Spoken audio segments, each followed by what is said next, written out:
Buenas tardes, Irene. Hola.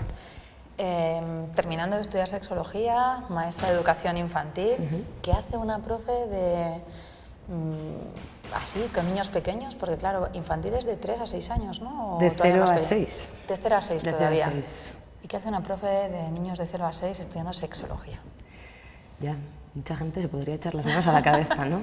¿Les enseñas a masturbarse Les o enseño a a poner masturbarse. condones? No, ¿qué hago? Pues,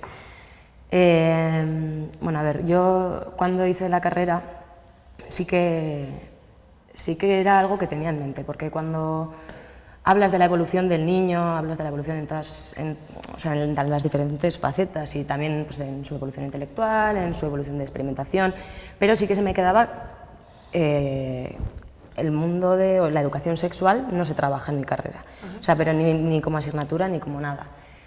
¿Qué pasa cuando luego vas a trabajar? Porque tú sales de la carrera y además en magisterio pasa que ya con 21 años ya estás trabajando.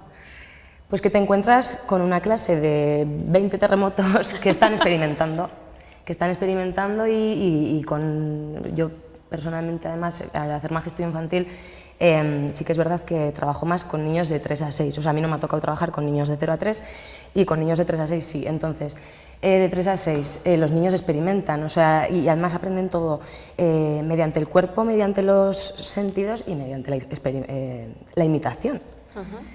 ¿Qué pasa? Que es un tabú, siempre lo ha sido, la educación sexual, la sexología es un tabú, sobre todo con los niños, porque parece que los vamos a pervertir o algo así. Bueno, es lo que tiene también si la sexología o el sexo se viene ligando a lo malo, a lo patológico, a lo prohibitivo.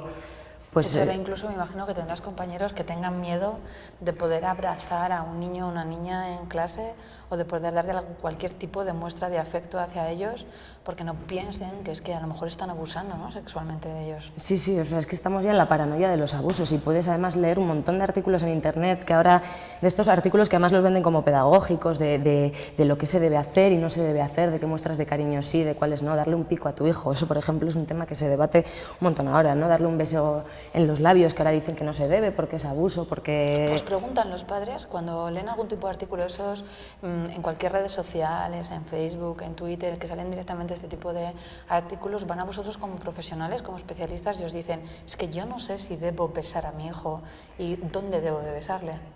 Hombre, a ver, yo creo que hasta que no lo leen no se lo plantean, simplemente te dejas llevar como tú, como buen padre o buena madre que crees que eres, o lo intentas hacer lo mejor posible y te sale de dentro, ¿no? Te nace de dentro darle ese cariño o darle, porque es la manera de educar que tienes, pero a mí no me ha pasado, pero yo me imagino que sí que generarán ese tipo de artículos como otro tipo de información que se dé, que generará alarmas y puede generar incluso un distanciamiento o un cambio en la educación que se puedan dar a los niños. Cuando sabemos que el apego es algo tan importante, la muestra de afecto, ahora le estamos poniendo unos límites al niño también en ese crecimiento, estamos marcando una distancia y no queriendo igual demostrar que esa es una manera más de comunicar y que además es legítima, o sea, no sé por qué la miramos con una mirada sucia.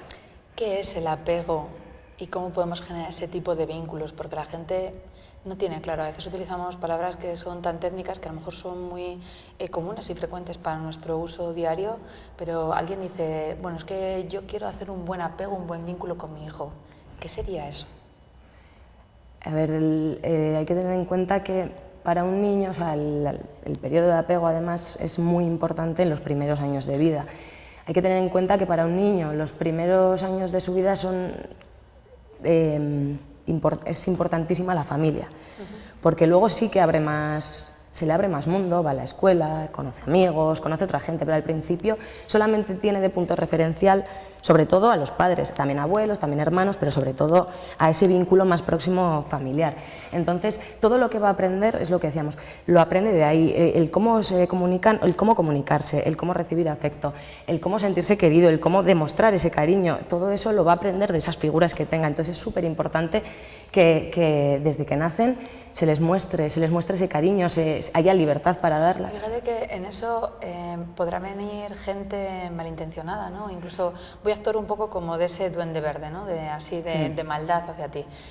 Claro, te estás diciendo, los primeros años son muy importantes, el tipo de vínculo de apego que se puede hacer y que los padres son referencia, pero las familias ya no son lo que eran. O sea, me refiero, el modelo de familia ya no tiene nada que ver el del siglo XXI con el que teníamos a principios del siglo XX.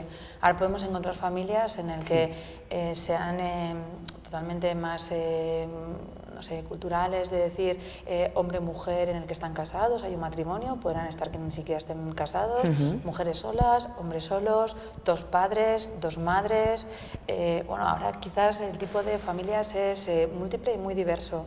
¿Alguien te podría decir si les estamos enseñando tanto? Evidentemente, a lo mejor si limitamos o si solo hay una de las dos figuras de apego o si las dos tienen el mismo tipo de sexo, ¿podrá estar influyendo directamente dentro de su identidad o de su orientación sexual? Yo creo que no, porque lo importante es, o sea, si ese niño o esa niña se ha criado con una madre, por ejemplo, o un padre, pero esa persona le está dando todo lo mejor de sí misma y le está dejando desarrollarse como un niño o niña que es, no es tanto que haya dos figuras o que haya un hombre y o sea, que haya una mujer y un hombre, sino que de esas personas que hay o que forman esa familia, lo que le den sea de calidad. No es tanto quién esté, si hay un hombre, no. Si necesitan alguna figura de apego más a mayores, quizás la puedan buscar en otro tipo de marcos referenciales. O sea, a lo mejor pues, es una madre que está soltera, puede conseguir ver la forma de cómo vincularse con un hombre, pues a lo mejor con amigos o con algún otro tipo de familiar, que puedan ver ese tipo de figuras. O sea, porque haya figura, o sea, dices, pues en el caso que hubiera una madre, una figura femenina y un hombre. Sí, porque habrá gente que te diga, es que si una niña está siempre criada por un chico, pues va a terminar siendo una marimacho. Y además seguramente sea lesbiana, pero todavía esto se oye, o sea, tristemente sí, se oye. Seguimos continuamente oyendo y no permitimos una amplitud, ¿no? De un marco de una mayor generalidad en diferente tipo de familias, ¿no? ¿Qué les podemos decir a esa gente que están tan aterrados? Incluso vas al colegio y estás con tus hijos y ves a familias en el que los retiran, ¿no? Excluyen, porque los niños no suelen ver ese tipo de exclusiones, pero en los adultos ya miramos con otro tipo de mirada. ¿Qué les decimos? Pero, a ver, no sé, son, o sea, figuras referenciales aparte de los padres, o sea, las hay también, y además es que hoy en día las tenemos también en la televisión, las tenemos en los hermanos, o sea, aparte de los vínculos familiares, los amigos y la televisión, los medios de comunicación, nos dan un montón de información, o sea, tenemos muchísima información. Yo creo que esas figuras referenciales, si no las encuentran, o sea, si no las tienen directamente en la familia, las van a encontrar en otros espacios. No creo que eso afecte al desarrollo de una niña o de un niño para que sea más marimacho o menos marimacho. Tú que estás dentro de los aulas, mi hijo es capaz de poder venir y decir, hoy mamá tengo novio, mañana tengo novia, tengo dos, tengo tres, ¿significa que tiene algo caótico dentro de su cabeza? No, significa que todavía no está sesgado. Que no está sesgado, que nosotros lo estamos mirando con unas gafas de adulto, que ya tenemos unos prejuicios, una educación muy marcada y que moralmente también creemos lo que está bien y lo que está mal, así como entendemos que ahora mismo no suele ser lo habitual una persona con 3 parejas o que un día tenga una o que al día siguiente otra, lo podemos ver como, joder, esta cómo está o este cómo está. No estaría mal, ¿no? No estaría mal, pero tenemos esa moral. Los niños todavía no la tienen y no tienen ese sesgo, entonces es también una baza muy importante para la educación sexual. O sea, es como para aprovecharlo, porque no están sesgados, no tienen esas gafas que nosotros tenemos puestas. O sea, no hay que entender que ellos, pues sí, un día tengo una novia, el día siguiente tengo un novio, bueno, ya les corromperá luego. Fíjate que antes nos comentabas que es un espacio y un momento en el que los niños empiezan a conocerse no solo a ellos y empiezan a aceptarse como son, sino que incluso empiezan a aceptar y a conocer a compañeros suyos. ¿Qué sucede cuando esos niños ese tipo de conocimiento les notamos? Porque la masturbación infantil existe, no es una masturbación que aparece de adolescentes cuando tienen 11, 12, 13, 15 años, sino que es un concepto totalmente distinto.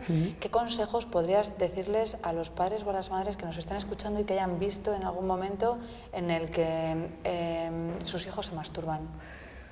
Bueno, lo primero de todo, que asimilen o entiendan o acepten que, como he dicho al principio, el niño experimenta con entre otras cosas con su cuerpo y con sus sentidos. Igual que cuando un niño es pequeño, al principio, cuando está en una cuna o está de meses, se coge las manos, se coge los pies, se mete la mano a la boca, va experimentando con sus manos, con sus pies, con su vista, con su olfato.